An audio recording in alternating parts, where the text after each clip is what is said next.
All right, so I want you to imagine, as Craig got us to imagine this morning, I want you to imagine something else. I want you to imagine that you've got a good book to read, or you've got some journaling to do, and you just want a quiet space that's out of your house, and so you go and find a nice, quiet restaurant, and you order a bottomless cup of coffee, and you sit there, and you're just enjoying being by yourself, reading your book. It's air-conditioned, and you're just enjoying that space. Now imagine that quietness is ruined by the roaring sound of like 30, 40 Harley Davidsons that come outside the restaurant and park outside. And to your shock and horror, they are coming inside this restaurant. All right, and they start ordering the beers and they're loud and your whole morning is ruined. Now I want you to think in your mind about this group that has just come in. What are the kinds of things that you think about this group of bikers? Maybe you're worried there might be a biker gang because you've heard this happens, right? You're thinking about the Hells Angels. You're thinking about the movies. Or maybe you're a biker and you're like, these are my bros. And so you go and sit with them and enjoy the time with them. Now let's imagine a different scenario. You're sitting in the restaurant and instead of some bikers, you start hearing some like music that you don't fully understand. It just feels dark, metal music, and a bunch of goths walk in. Now, once again, what comes to your mind? What are you thinking about them? What are you afraid of as these thoughts come into your mind? And then, once again, based on your experience, maybe you're like, I'm out of here. Or maybe you're kind of familiar with the genre and maybe you're even a closet goth yourself. And so you go and have some conversation with them. Third scenario, just for the sake of threes, imagine you're in the UK and you're sitting down having a nice cup of coffee or having a pint in the pub. And next minute, 30, 40 soccer hooligans come in. And they're upset because they've just lost the game. What kind of thoughts come in? What kind of assumptions come in? Now, I've intentionally chosen very, very strong stereotypes, and the kinds of stereotypes that fairly or unfairly have a bit of a negative connotation. And so as you evaluate the kinds of thoughts that go through your mind as you think about your peace being disrupted by these people, some of those thoughts are fair. You know, they're soccer hooligans. They've earned their reputation, right, in some ways. Maybe some of the thoughts that come into your mind are not fair. Maybe they're assumptions. Maybe they're generalizations. Maybe it highlights the fear in your heart, some of the prejudice in your heart, maybe a misunderstanding of who these people may actually be. Now let's go to scenario number 4. You're sitting in a restaurant and you're reading a book and you're on your own and you're enjoying the peace and quiet. But instead of some bikers or some hooligans or some goths coming in to ruin your peace and quiet, the waitress comes up to you and says, listen, just to let you know, in 5 minutes' time, there's a local church around the corner and about 30, 40 of their congregation members are coming to the restaurant. Heads up. Now imagine you're not a believer. Imagine you've grown up in a very non-religious environment.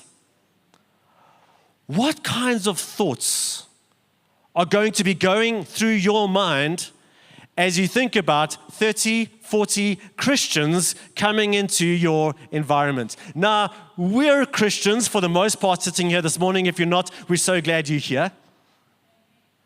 But for the most part, we're like, woohoo, you know, what church are you from? You sit down, have a conversation. But if you're not, guys, if you don't know this, the data is out that the Church of Jesus Christ at the moment is having a massive PR problem. Because we know through tons and tons and tons of worship and experience and anecdotal conversation that the kinds of things that are going through people's minds are not the same as the kinds of things that go through people's minds when they think about Jesus himself. But when it comes to Christians, they're thinking about hypocrites. They're thinking about people who are judgmental and bigoted and closed-minded. People who are maybe more driven by politics than by Christ himself. Now, to be fair, just like your judgments of those other groups of people, maybe some of those judgments are earned by us. Maybe some of them are unfair. Maybe some of those assumptions show a misunderstanding of who we are, or maybe it's an overgeneralization from a few bad apples. And we can protest that. But this is the reality of the world we live in. So the reason why I bring this up is because we started a new series a number of weeks ago called The New Normal.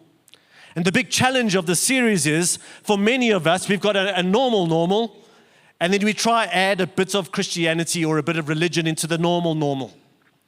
Whereas when Christ calls us to follow Him, He calls us to a new normal, a new life, a new kingdom, where many of the things that He calls us to are going to be so radically different to our normal.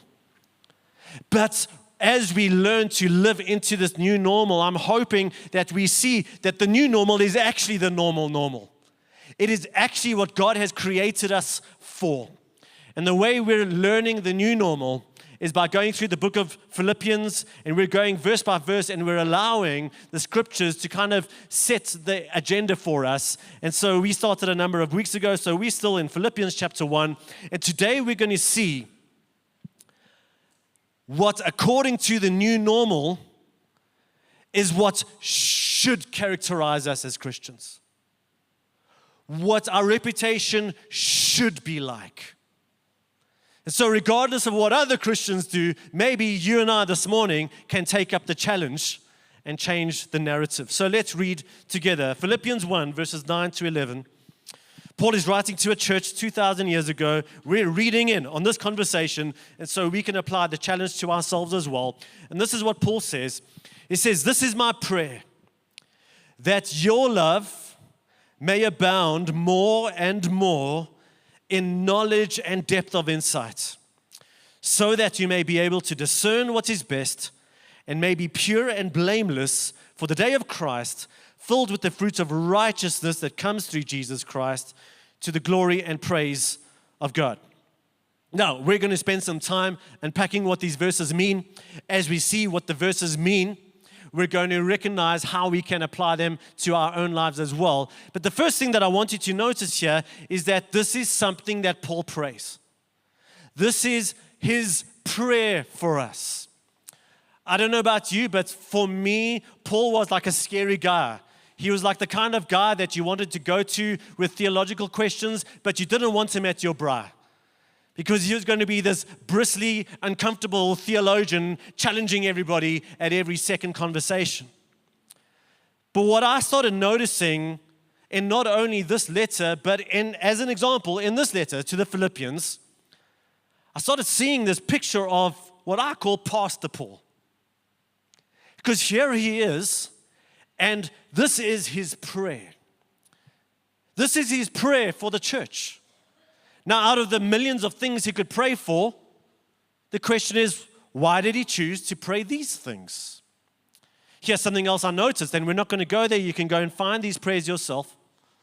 Paul opens up at the beginning of some other letters. If you read the book of Ephesians, the book of Colossians, the book of 1 Corinthians, you will notice that Paul opens up. So it's early on, he's setting the tone, he's declaring his heart, he's saying, here's what I'm praying for. In other places, he says, I constantly pray.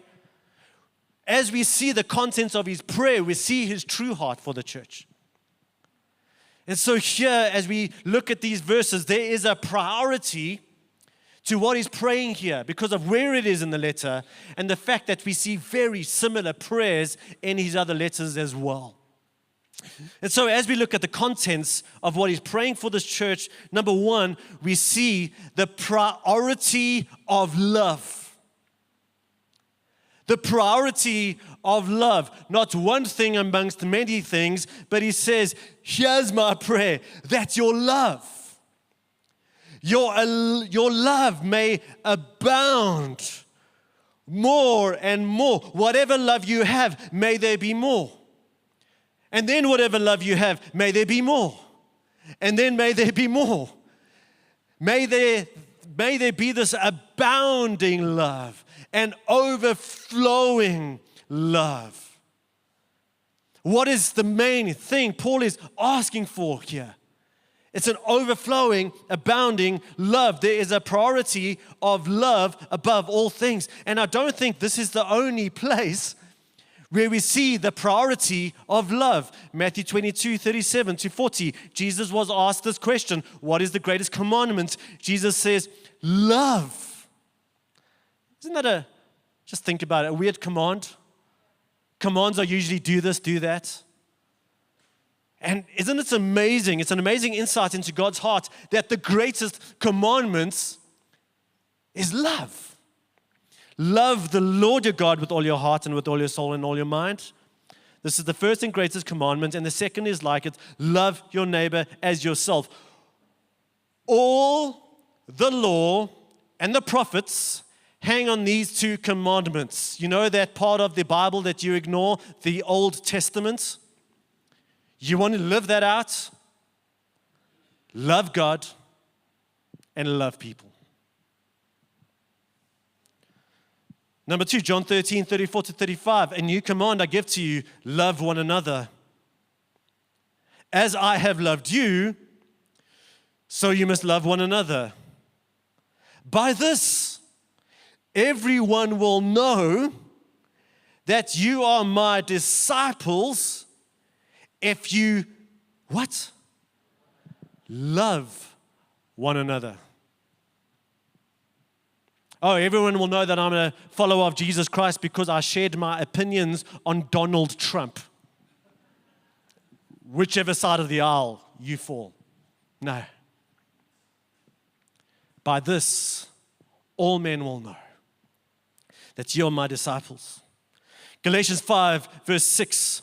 Galatians is quite a deep theological letter, and there are so many rabbit holes that we could get into there. But Paul sums it up by saying, but the only thing that counts is faith expressing itself through love. And one more, you've probably heard this before. And now these three remain, faith, hope, and love. But the greatest of these is love. Now, while love is the greatest thing, it's not the only thing. There's so much more that we should exemplify as followers of Jesus Christ. But there is a necessary priority to love. So if that is true, how can we grow in this? Well, number 2, let's look at the source of love. This is my prayer, that your love may abound more and more. How? In knowledge and depth of insight. Oh, so Stephen, I need to go study. I need to get a theological degree in order to grow in love. Now, when Paul talks about knowledge, he's not only talking about facts. He's talking about relational knowledge and experience of that person. You can know things about me, but when you know me, hopefully the things you know about me become real and experienced. It's no secret, if you've been with us for any period of time, that one of the things that I really love is fishing. And early on this year, I was able to go to my happy place, which is there in the south of the Wild Coast. And I was able to do a lot of great fishing. And there was a particular type of fishing that I wanted to stretch myself into and experiment with, and I wasn't really having much luck. And the kind of fish that I was going for is the kind of fish that can hunt at night and in the darkness. And so after dinner one night, we had some friends with us as well. A friend of mine, we went out after supper, and I'm walking towards the spot that I thought was promising. It's pitch dark. So we've got our headlights on, and I'm just walking here going, I don't know what I'm doing, but man, this is going to be an adventure one way or another.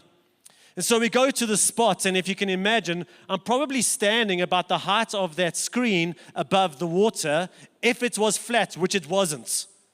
Because there were these massive swells coming up and bashing the rock that we were standing on. And so it's pitch dark, we've got these little things, and within a few minutes, we were soaked to the bone because of the waves. And again, we're not standing on a nice stage like this. It is rocky all over. If I had to make a bad move, I could really hurt myself. Anyway, on my 5th cast, suddenly it went tight. And I thought I was on a rock until the rock moved. And suddenly I realized, man, for a fish to pull drag out of my reel, this is a good fish. And so he took a big run. I brought him in, or her, who knows, And then they went on another run. So a fish big enough and strong enough to take me on good, strong runs. I was like, man, this is probably going to be a fish of a lifetime. Eventually, I got the fish to the point, and again, there's rocks all around me. It's in darkness. I've just got a little beam trying to help me see what's going on. There are waves going on, but I've got this priority of trying to land this fish. And then I saw it lying on the surface of the water, and from what I could tell, it was about yay big, no fisherman's tail.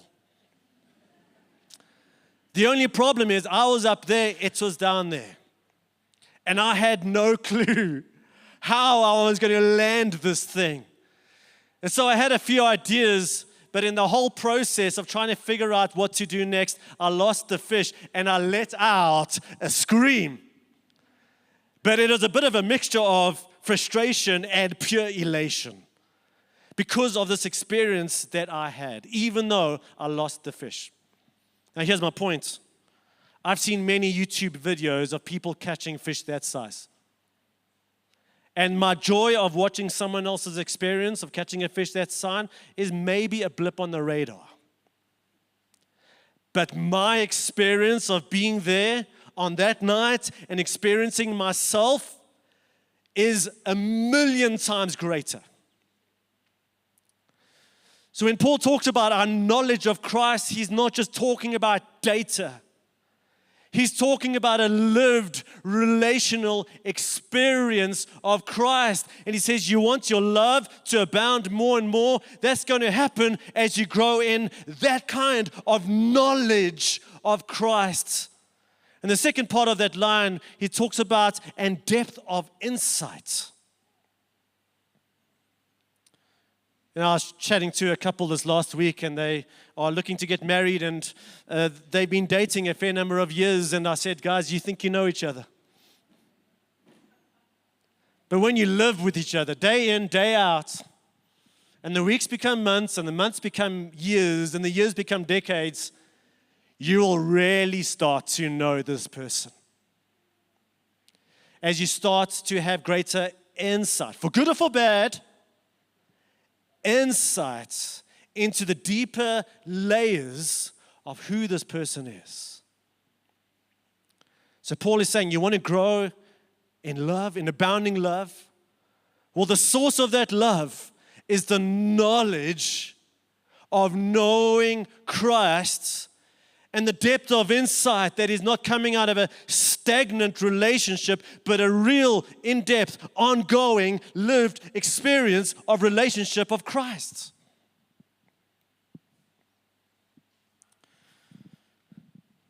And I love this idea of just growing and growing. In other words, you can never be stagnant in this. There's always, we're talking about the infinite Son of God, there's always more of Christ to know. And there's always more of His love to know. So that becomes the fuel of love, the source of love.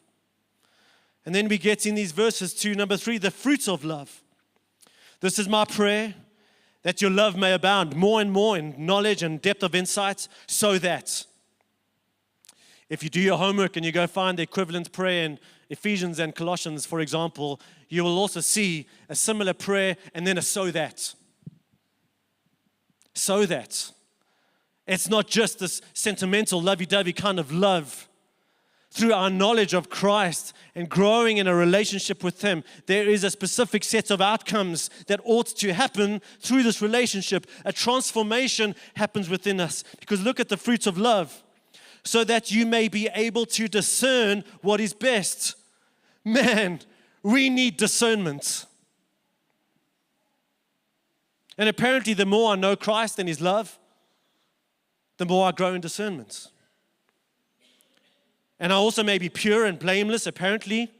The more I know Christ and His love, the more His work is at work in me, growing holiness in me, filled with the fruits of righteousness that comes through Jesus Christ, not through my own efforts, through Jesus Christ, to the glory and praise of God. So I'm going to ask my 2 stage hands to come and help me here, Shiraz and Mike. As they come up, put it together for Shiraz and Mike, as they're going to help me out here.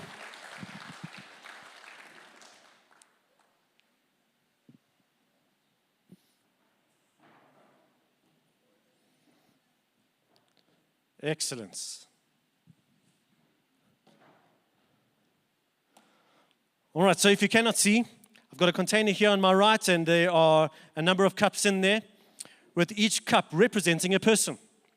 I've got a cup over here representing, in this case, me. It could be you. And in this cup is some water, and in all of those cups is some water. And the water in the cups represents like our reservoir of love, our capacity of love. And so maybe we're still early on enough in the year that whatever rest you found over New Year's and you were able just to be with some family and just maybe, just get to a place of normalcy and you've got some love to give. So let's assume, and I know this is not true, but let's assume we're all got roughly the same amount of love to give. But what happens is, things tap into my reservoir of love. And so there's somebody who calls me at 10 o'clock at night and they just need me to give them some attention. And so there goes some of my love. And then I see my kids or my wife's going through a bad day and I need to put down what I'm doing. And so I just need to just serve and sacrifice and give some of my attention and love to somebody else. And then I come here on a Sunday and somebody pulls me aside and they need some love and they need some attention, and we start getting nervous at about this point because it's like, oh wow, there's not much left. So Mike, won't you hang on to that? I'm hoping that if you're in community, maybe someone sees that you're stressed, and so how are you doing? And they come alongside you and give you a little bit of love. Maybe a day later, my wife comes to me and says, oh, thank you so much. I know just like you needed to serve me and love me yesterday, but I just appreciate you. And I love you so much. And maybe you're in a life group and they remember it's your birthday and they just come around you and just love you. And so we've got this kind of resource of love that in many ways remains fixed. And that is the old normal. Now, Mark, I'm going to go ask you to get a resource of love. Because the old normal is, this is it. And when this is gone, I'm done. And I've got nothing more left to give. And if you come to me and you need love from me, well, I don't know what you're going to get from me because I'm tapped out.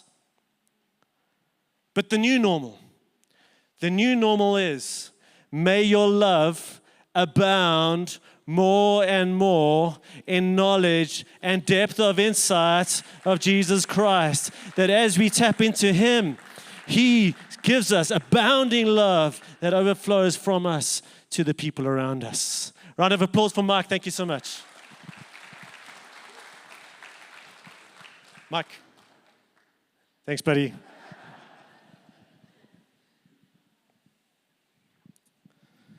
Now, for some of us, the reason why our hearts have grown cold, even when you try to do the right thing, the reason why maybe for some of you, you've committed for the last few months, maybe the last few years, maybe the last tens of years, you've committed to be at church regularly. And I'm so grateful you have, because we always grow. Maybe you've committed to being a life group and you show up 4 out of 5 times. I'm so glad you do. But if you're honest, you feel like the old normal. Because you had a rough day at school with the kids who needed your attention and love, and you got to life group and you were wiped out. You opened up the scriptures that morning because you planned to have a devotion, and you kind of understood the words on the page, but it stopped there. And you've reached a stagnancy in your life. And maybe if you're emotionally intelligent to expand it in this way, you would say, I'm just not able, I'm doing the right thing, but I'm just not able to experience this love that you're speaking about, and consequently, I've got very little love to give, guys.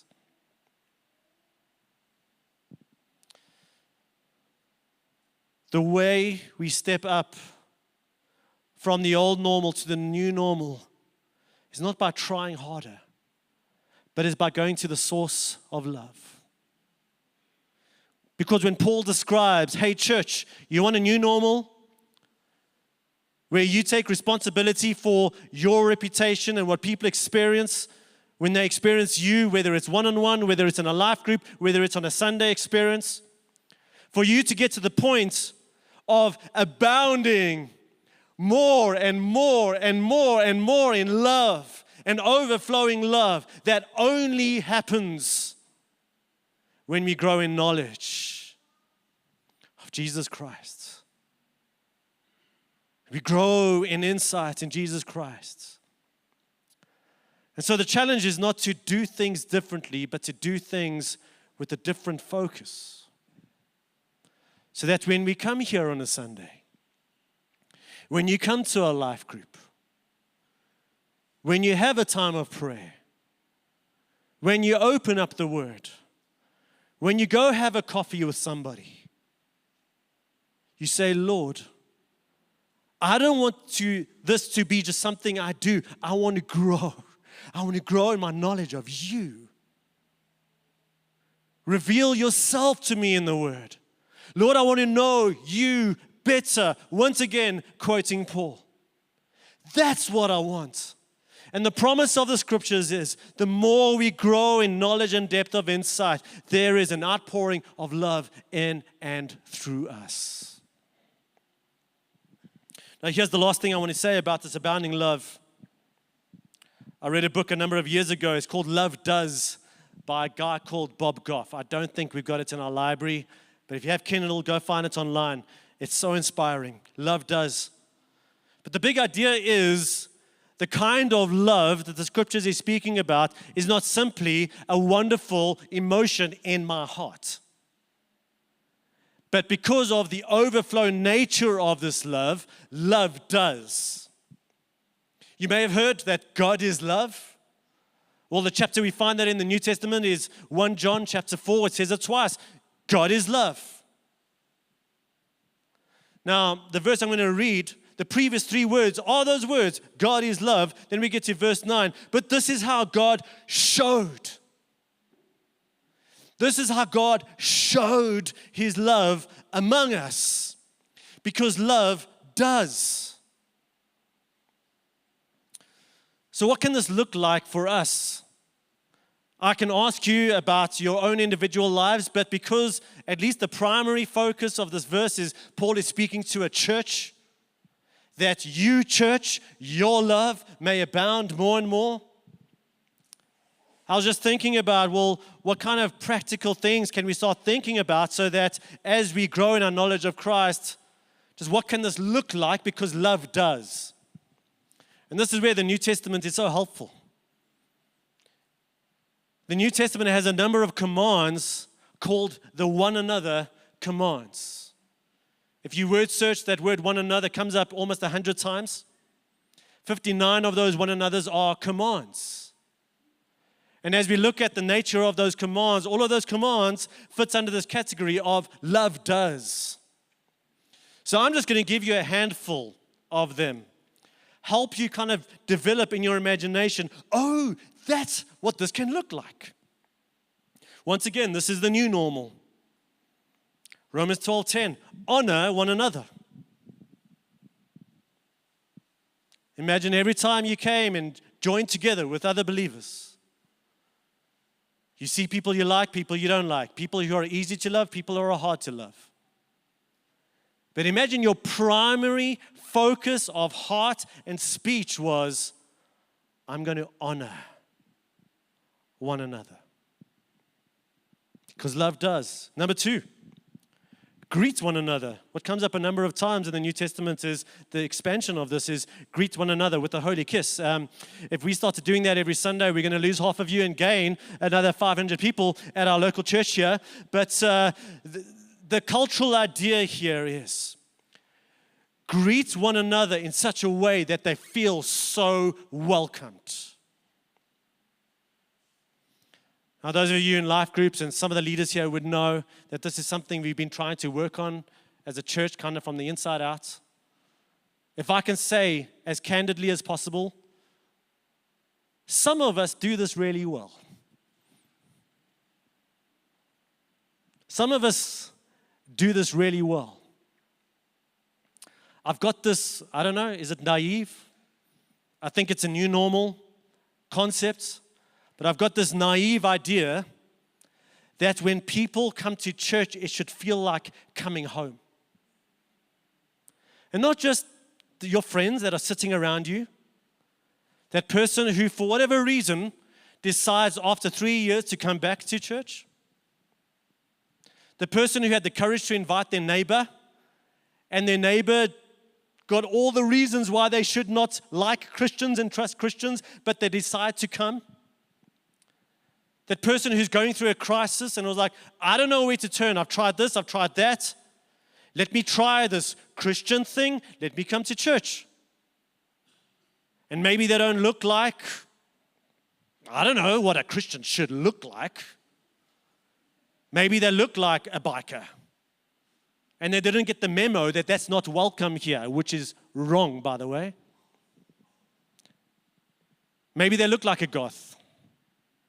Whatever. And they arrive here. Most churches really struggle to do this well. And so here's the challenge, church. If we're going to do this well, and if we're going to arrive here or at our life groups, I want to encourage you to come with the mindset of, I'm going to make people feel so welcome.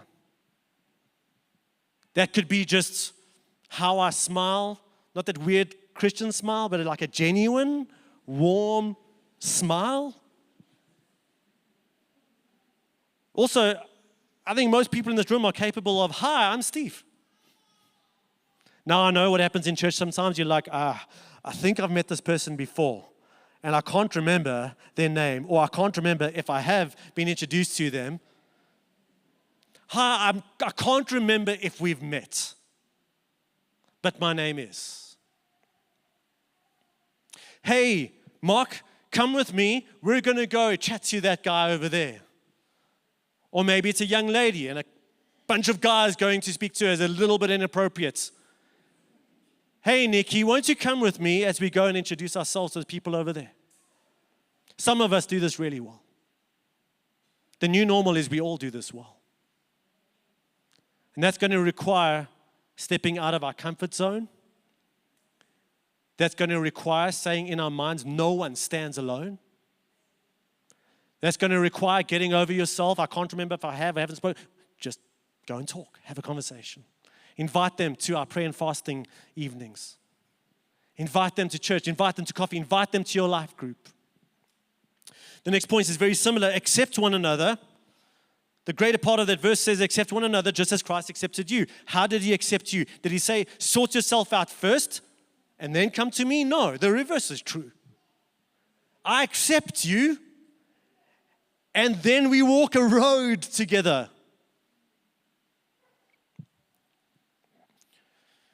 Care for one another.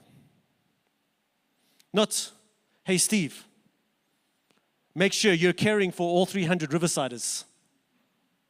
And you must read their minds and know that when they need care, you're there, right? Now, of course, as leaders, we do our level best. But the idea is, the new normal is we care for one another. We care for one another. I know Sundays can be tough to put this into practice, but hey, you're not looking yourself today. Can I pray for you?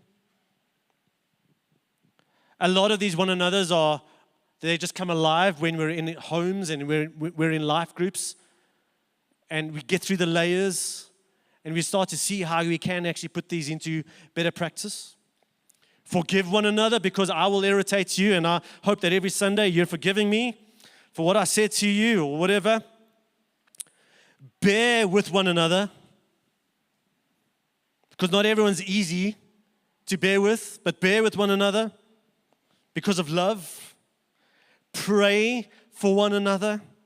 This is the new normal. I could go on and on and on. There's 50-something of these. Well, some of them are on repeat. This is what love does. This is what a church abounding and bounding in the knowledge of Christ, this is what love does. And so I'm going to ask, band, Manzi here, I'm going to ask if the band could come up. That song that we sang earlier, and if you guys could just get ready with that song about the name of Jesus. But I'm going to ask you to bring your phone out on purpose. You're not going to get in trouble. Close WhatsApp, close the game you were playing. All right? Bring the phone out, pretend like you were reading the Holy Bible app, right? And here's what I want you to do. Thanks, Shiraz. Now, I know how to do it on my phone. I hope you know how to do it on your phone. If you don't, ask someone to help you during coffee this after church. Go to your reminders. And set a time for Sunday, 8 a.m. And in the space of what am I being reminded about, put the words, love does. 8 a.m. on a Sunday morning, love does. And then I'm sure most of your apps have the opportunity to repeat it weekly. The big idea is at 8 o'clock every Sunday morning, you're going to get a reminder on your phone that love does. That might be the reminder to, oh my word, I wasn't going to go to church today. And again, this is not about us filling our chairs, but rather embodying this kind of community. You know what love does? I'm going to go and I'm going to show up. Love does, Lord, I've had a rough week. You know, we call it the weekend. And after the week I've had, I've got very little love to give. So Jesus, I come to you. Oh man, I'm going to go to church feeling very empty. But I ask that during the worship, I ask that during the preach, whoever's sharing on the morning, oh Jesus, help me see you. Help me know you better. Open my heart. And Jesus, I'm going to trust you that there's going to be a flow of love as I see you and as I know you. As you get that reminder, I know some of us in this room are introverts. And this is uncomfortable for us, and that's okay. We can all grow. But instead of just, where's my seat? Lord, show me. Show me where I can love, because love does. Any of these one another's. You can start anywhere. Help me honor people with my words. Who do I need to greet and make them feel like they made the best decisions by coming here this morning? Obviously, we can apply this in our life groups, in our homes. Who is feeling so outside of God's love and heart that the way I accept them is something of how you accept them? Who needs some care? Who needs forgiveness? Who needs bearing with? Who can I pray for? And I guarantee you that if you pray this prayer every Sunday, God will use you. God will use you. And there's something in, I think, the way that God has set this up, that is not just about me receiving love, but the more that I receive and give, that is where the life is. I receive and I give, and I receive and I give, and I receive and I give. That is where God wants us. And so I'm going to ask you, as we sing about the name of Jesus, as we choose to fix our eyes on Him and worship Him for who He is, notice that many of these words of the song are, yes, about the glory and majesty and love of Jesus, but also we're praying for our families. We're praying for the witness of Christ. We're praying for the renown and experience of Christ. We're praying for our neighbors. We're praying for our people in this room. And so this song is an opportunity for us to love does, but under the banner of knowing Christ more and receiving His love. So church, let us stand as the band leads us. Thank you.